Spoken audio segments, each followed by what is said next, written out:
here with us today. So please welcome Academy Award winner Jennifer Lawrence.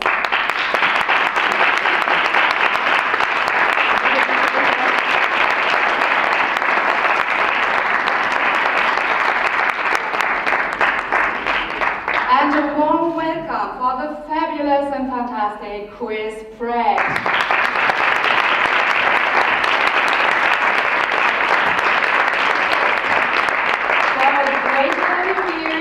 And I'd like to start with a few questions.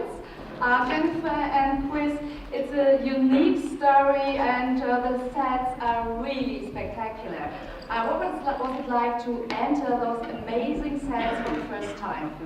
It was unbelievable. I had never seen sets like that in my entire life. We tore down through 2 stages on a studio and combined 2 stages, which is unheard of, at least for me. And most of our sets were practical, which is really rare with a movie that's this spacey. We had 8 miles of real LED lights and everything we could interact with. Our set was 4 stories high. Yeah, the grand concourse of the ship itself was a practical set. And so there are really beautiful long one-shots that go and snake through the entire ship, and so you really feel the size while watching the movie, and it's helpful for us when we're making the movie to also feel the size and to be inside of this beautiful, luxurious ship. And I love the bar with Arthur. Yes, yeah. I love the bar too, in general. I love bars. Yeah, it was an ode to The Shining, that bar, and it's a throwback, so our characters spent a lot of time in that bar dealing with Arthur, who's an android, and we're, of course, alone for 90 years on a ship and longing for some human connection and attempting to find that with Michael Sheen's character, Arthur, who is not human. So. Jennifer, Aurora is swimming in the pool when gravity failed on the ship. What was it like to shoot that really breathtaking scene? It was breathtaking, literally, to me. It was incredible. I had never seen. They showed me the CGI previous for it, and I had never seen a scene like that ever in any movie in my whole life. So it was exciting. It was daunting and scary because I didn't know how we would shoot it. I mean, it just seemed impossible. But I think that's that's definitely the coolest scene I think I've ever shot. I definitely have ever shot in my life. Yeah. Sorry. Yes? What can you tell us about the zero gravity wire work you had to do? What can you tell us about it? What kind of experience was it for you? That was an interesting experience. Both Jen and I have had experience doing wire work with the movies that we've been in where our characters are flying through the air for whatever reason. This was different though because when you're creating or when you're simulating the effect of zero gravity while being hung from wires, it's really complicated to get right because you have to create the illusion that there is no gravity while you're absolutely feeling the effects of real gravity, typically right in this area where the harness is holding you up 50 feet in the air. And so that was a lot of work. It was really physical, and we both spent many, many days hung in the air, sweating, and I think the effect is really fabulous, though. I think the visuals in this movie are just groundbreaking, truly stunning, and a combination of animation as well as us doing practical stunts, we created that illusion very well, I think.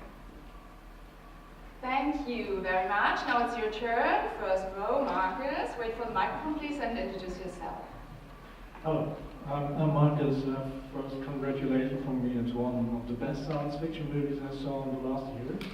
And because it confronts you, the viewer, with so many questions about how would I react, what would I do. Is this what attracted you both? And did you find any answers of questions like, would I do such a voyage? Would I wake somebody else if I'm alone? And so on.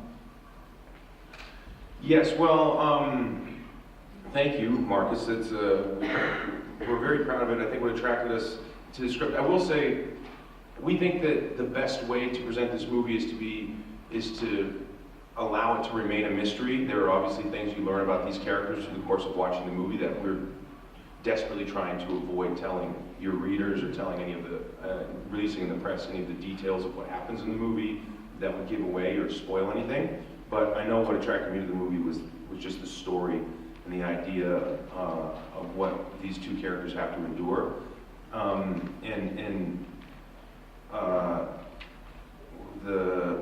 As far as there are questions that you ask yourself while watching this movie, and certainly for us while making it. If you were in this situation, what would you do? And I think these are all very human questions. And for a movie that's set on a spaceship that has all the allure and the mystery and the sci-fi elements, it does ask really human questions about conscience and guilt and redemption, so I think it's good that we ask ourselves those questions, and I imagine there would be different answers from different people. Next question on the second row. Sasha Scheuer, Radio NRW. Congratulations on this romantic space odyssey. If you were alone in space and you had the chance to get another person to be there with you, what is the number one characteristic or the number one ability that this person should have? Well, I think the way that Chris and I got through 4 months was 16-hour days, just each other, not lost in space, but might as well, was humor. Laughter, we laughed, every day we cracked up about something. Yeah. So humor. Yeah, you bring somebody funny. Yeah, or a good cook. Yeah. Hopefully both. We can see that you have a great on-screen chemistry and obviously a great off-screen chemistry as well. Did you know each other before, prior to the movie, or did you?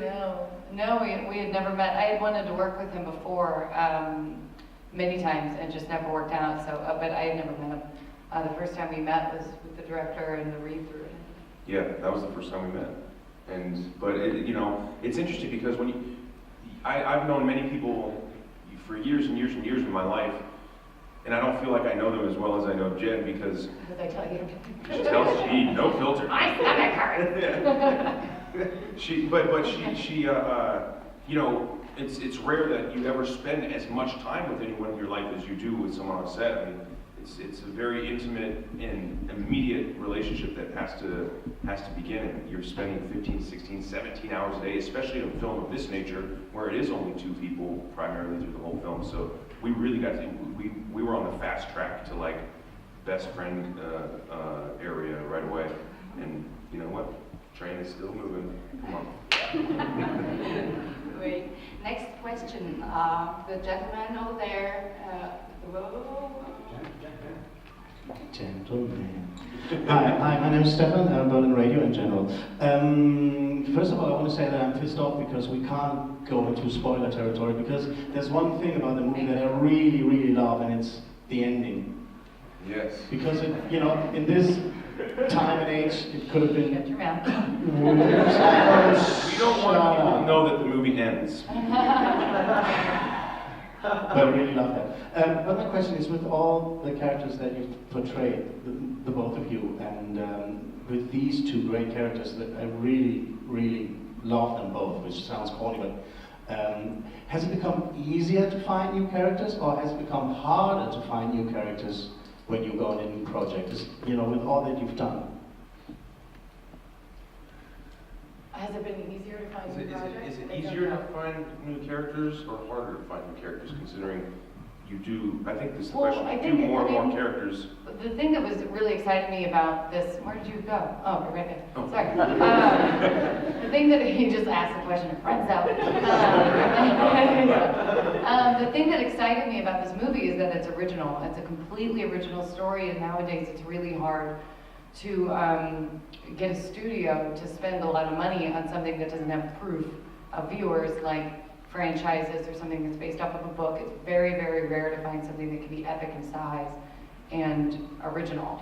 So for me, right away, I really liked it. I loved the story that it was, but it was very original. It's hard to find interesting and original characters that haven't already been done by someone else. Right, and that's what makes it such a relief when a script like this comes across your desk and you read it. You know. You really read your scripts on desk? I do. I have coloring books and crayons. Well, so it makes it it's really refreshing when you read something, a character that's different than what you've done before. Because I think that's really what you want to do as an actor. I think you want to explore new territory, you want to show a different side of yourself, and this is definitely that for both of us. Next question, second row. Hello, my name is Melanie. I'm from a Berlin newspaper, Tagesspiegel, and I want to come back to the no filter thing, please, because people in Berlin love it when you don't have a filter because they don't have one themselves. Can you give us your opinion about the city? I mean, I don't know how long you're here, if you just fly in and jet out again, or I know that Jennifer, you've been last year. Yeah, maybe some thoughts about that. I loved it. I mean, I'm not gonna like go, you know, I don't know if I'll give you the quotes that you're aiming for. I think it's a wonderful city. I love it. I like your beer gardens. I like your pretzels, Wiener Schnitzel, sausages, bratwurst, corned beef. Yeah.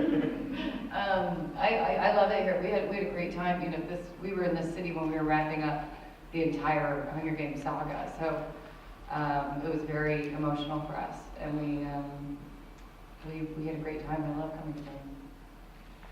Yeah, I like, there's two things that stand out about the people here in Berlin that I've noticed that I really love is that, number one, I mean, we go to a lot of cities on tours like this. You guys are on top of it. Like, nothing, you don't get anything wrong. Like, everything is efficiently run, it runs smoothly, everyone is just really professional and on top of their game.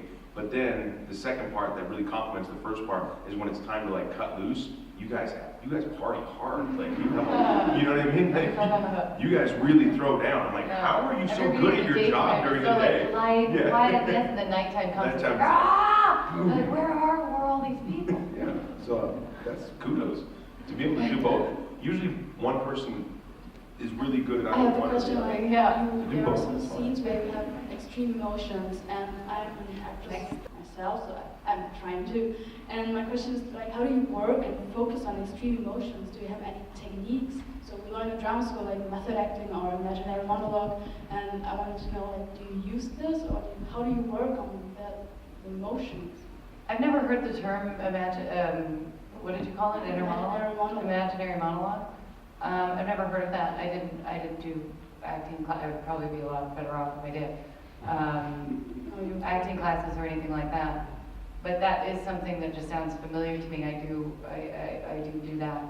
You think whatever your character would be thinking, and your thoughts change your expression and your voice, and everything kind of follows that. With extreme emotions, I don't do method or anything. But with extreme emotions, it's just having empathy for your character and just opening yourself up to feeling it. Yeah, she makes it look really easy the way she does it. You know, and some people can do that, and it's pretty terrific to watch. I got to see it for 4 months. She's pretty spectacular, and you know, and I think you'll find tools and instruments that you'll create as you move forward in your acting career that will help you harness those emotions. And I think there are tools that you can go to the store and buy, or there are tools that a tradesman can teach you.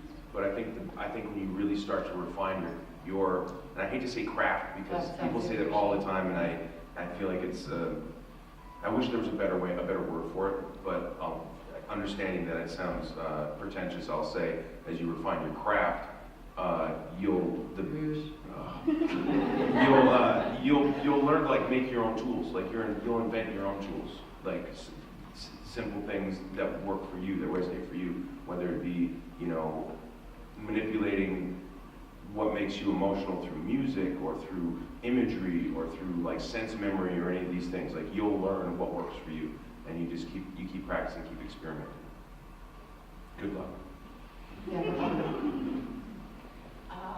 The next question over here, last row. Kiara from Party Party. How was it to be in a movie and to play most of the time just with one other actor and not with a bunch of team with a lot of other actors, just with one other person? Because it was Pratt, it was the best day every day of my life. It was so fun. And he's a great actor. Everything happened really effortlessly with us together. And normally I would worry because he's so funny and he makes me laugh in between. It's exhausting. I'm gonna get lines. But when as soon as the director calls action, he's someone else. I don't even recognize him really when I'm looking into his eyes. So it was easy acting wise. He helped me a lot. We were terrific together, I think. And then you know, working, you know, sometimes up to like 19-hour days, and I'm exhausted. And I had, you know, my buddy who was cracking me up, making me laugh. So it was great. It could have been an absolute disaster. It's true. I feel the same way. It's different. It's something different. You come to understand just how hard your crew works, because the crew people are there from the beginning to the end every day. But as actors, we get the benefit of only being there for the stuff that's necessary for our presence. You know, if there's a scene that's happening that we're not in, we get to be at home drinking coffee or something. You know, so the crew doesn't get that. So we got to understand how hard crews have to work, because we were there in every scene every day throughout the course of the whole movie. And you know, it was tiring and hard, but we leaned on one another a lot. And yeah, I had a great time. And it could have been much worse if it was somebody else. But Much worse than it was. That was bad. it could have been worse. It couldn't have been any worse. Next question. Over here, the lady in red. Hello, my name is Christina from German Radio. Would you like to stay the rest of your life in the universe with or without your love person? I think that there's really amazing benefits to that kind of life. Like my character, I don't believe would ever be able to fall in love or find happiness if she wasn't in the exact situation that she was in. She'd always be running to try to fulfill this never-ending, you know, desire or thirst for the next thing. Obviously, and I don't think it's plan A, is not being able to go to like group dinners, take the focus off your partner for like a moment, or, you know, see grass. That would suck. Yeah, I think you know, there's a parable in this movie about, and you see it sometimes in storytelling, about characters who have a destination, they have a goal in mind, they set out for something, and they're longing for something, but what they're given is completely different than what they thought. And you learn to have faith in your story and what you've been given, and you hopefully can find a way to be fulfilled with what you've been given rather than what you wanted, because oftentimes the two aren't the same thing. You told us about the wire work in different aspects, but what would you say, what was the biggest challenge for you shooting that movie? I guess probably the schedule. It was a very ambitious schedule, and this is a giant movie, and you know, our director Morton is very much a perfectionist and wants every take to be perfect before he moves on, and so we worked long hours. We only did 5 days a week, but because we were doing sometimes 18 hours a day, that 5 days would take 7 days. And so we pretty much worked nonstop, long hours, and that was, for me, was based on this, how strenuous the wire work and the stunt work was. It was both physically exhausting, but also mentally exhausting, from just having to be present and be available to do your job every day. So it was hard. That part, the challenge of the schedule was really the hardest. Same. All right. Next question on the third row. Hello, Franziska, German radio, public radio. Chris, your character is a craftsman. He can build and fix things. So the question goes to both of you. Are you personally good at making or fixing things, and what have you fixed recently? I think that I am, but my wife would probably roll her eyes if she heard me say that. She prefers that I get someone else to do it because that way it will actually get done. But I'm the guy who will say, don't hire someone to fix that door. I can fix that door. And then 4 months later, the door is still broken, and she's like, why didn't you just hire someone? So yeah, I can do that. And when usually, because I spend so much time on the road for work, when I come home, I have about 10 straight days of stuff that needs to be done around the house because I haven't been there.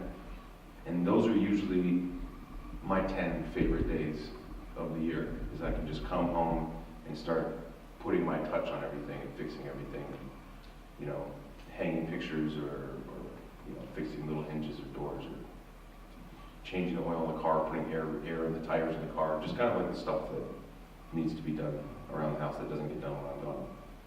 So I like that stuff. I taped my Apple TV remote to a wooden spoon. So I was sitting in bed.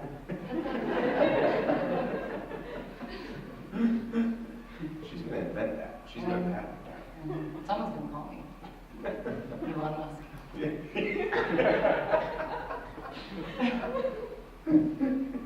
Jennifer, it's Elon. I've been expecting your call. Patrice for Robert Hoffman. I would like to know, how relaxed will your Christmas be? I know that this movie will be released here in Germany about next year, but yours will be as a competitor to this other franchise. How relaxed will this Christmas be for you? Are you so professional that you're going to switch off the idea that people are going to watch how this movie will perform on the big screen, or is it really you know what, it's Christmas, I don't care? I mean, it's Christmas, I don't care. I think I get to see my nephews, and I have a new one in Kentucky, so I think the last thing I'm going to be thinking about is this movie, even though I love it and I'm proud of it, and I will be excited to hear the results and nervous and everything, but that's not what Christmas is all about. It's true. Christmas is about drinking. It's fighting with your mother. I think it's a constant challenge in life to do everything you can to affect those things that you can control, and do everything you can to forget about the things that you cannot control. And I think around Christmas time, what I'll be able to control is, the lights on the tree, and the stocking and all that stuff. And we'll have done our work. We both worked very hard making this movie, and now we're running around the world telling everybody about it because we're so proud of it. And then when our obligation is done, I think it's beyond our control. And I just really hope that people experience what I experienced when I read the script, because I think it's a magnificent story. I think it's so original and big. It's epic in size and scope. And when I read it, just reading it without even seeing any of the visuals, I was captivated. And so I just hope people get to experience that. Wait, I heard that they've been singing on set between takes. Is that right? I don't know where this keeps coming from. I think I sang the most. Yeah. Well, he spreads joy. Yeah. Everybody would be tired and in a bad mood, and then there's just Chris, just the happiest guy in the world. So So I guess you were singing. Maybe I was singing a You were lot. playing music or something. Yeah. And I was just like, cringe. Yeah. Shut up. It's late. Great, thank you so much. The movie is going to be released on January 5th. Oh, sorry. Okay, one last question. All right, Christopher. Could you wait for the microphone, please? Thank you very much. This better be good. Yeah. Pressure's on, Sarah. I hope so. I think it's difficult because what is the most selfish thing you did in your life, and how are you forgiving if somebody is not treating you right? Oh, Jesus. Whoa, Yes, Mike, I you better hope just you. cut loose. Yeah, I could have been all the way up the hallway now. Most selfish thing I've ever done. And how do you find forgiveness for it? Well, We really rolled the dice on that question. Damn it. I don't actually remember doing anything specifically very big. I mean, everybody has like issues. I don't think being selfish is one of mine. I have too much anxiety for that. I'd be like, did I do the right thing?